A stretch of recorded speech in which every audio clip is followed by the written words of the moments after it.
Bonjour à tous, bienvenue sur Légende du football FC Barcelone. Les hommes de Xavi se déplacent ce week-end sur la pelouse de la Real Sociedad. L'occasion pour les fans culés de se rappeler que le FC Barcelone est toujours invaincu l'extérieur depuis l'arrivée du coach espagnol. Au beau milieu des nombreuses rumeurs qui agitent le mercato barcelonais depuis le début de l'été, nous nous sommes penchés sur une statistique qui ne laisse pas indifférente, les victoires et défaites concédées par les Blaugrana, depuis l'arrivée de Xavi sur le banc du FC Barcelone. Si l'on se penche sur les victoires dans un premier temps, au Camp Nou lors de la saison passée, on remarque que les Catalans ont remporté 8 matchs contre 10 perdus en 12 rencontres disputées. Pour être plus précis, à la maison, les culés ont laissé filer 12 points, sur 36 possibles. Cependant, à l'extérieur, le Barça de Xavi est invaincu. Lors de l'exercice 2021-22, sur 14 duels, 9 ont été remportés par les culés, contre 5 matchs nuls et aucun perdu. Ce furent ainsi 32 points sur 42 récoltés.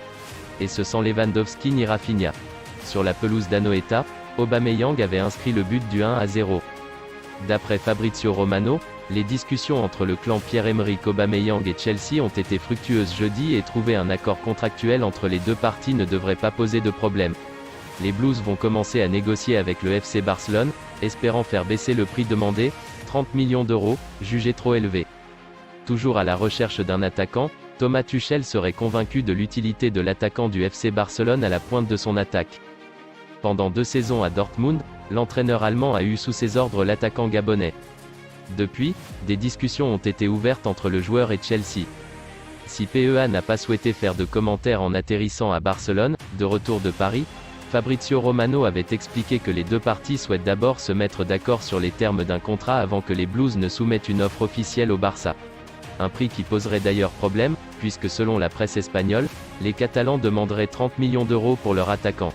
Une place de titulaire à Chelsea ? Si une offre orale de 14 millions d'euros aurait été faite de la part de Chelsea au Barça selon le média espagnol Relevo, aucune offre officielle ne serait pour l'instant sur la table des dirigeants Blaugrana. Xavi ne serait pas enclin à le voir quitter le club puisqu'il le considère comme le parfait remplaçant de Lewandowski, mais le besoin de liquidité du Barça pourrait l'obliger à le laisser partir. D'autant qu'Aubameyang est arrivé libre il y a 6 mois suite à la rupture de son contrat avec Arsenal.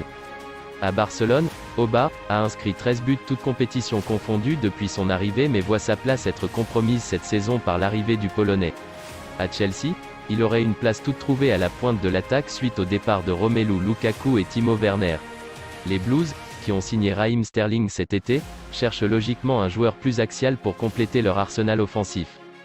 Avec Thomas Tuchel à Dortmund, Pierre-Emerick Aubameyang a connu ses 2 saisons les plus prolifiques en carrière, 39 buts toutes compétitions confondues en 2015 à 2016, 40 en 2016 à 2017, décrochant au passage le titre de meilleur buteur de Bundesliga.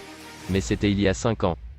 À 2 semaines de la fin du mercato estival, Martin Braithwaite est toujours présent dans l'effectif du FC Barcelone et ce, malgré la volonté affichée par le Barça de s'en débarrasser. Pas inscrit en Liga, sans numéro de maillot, écarté de la pré-saison, il vit une véritable mise à l'écart censée le pousser vers la sortie. Un traitement difficile à vivre au quotidien que Michael Salanson, directeur de l'association des joueurs danois, dénonce comme étant du harcèlement de la part du club catalan. Le traitement que subit Martin est complètement déraisonnable. C'est probablement quelque part entre l'intimidation et le harcèlement. C'est honteux de voir comment le FC Barcelone essaie de le faire sortir de son contrat, de son travail. Un joueur qui est venu à leur secours lorsqu'il était sous pression est maintenant en disgrâce. Où est la décence ? Un contrat est un contrat et le FC Barcelone et Martin se sont engagés pour 2 années supplémentaires. Martin doit continuer à honorer sa part de l'accord.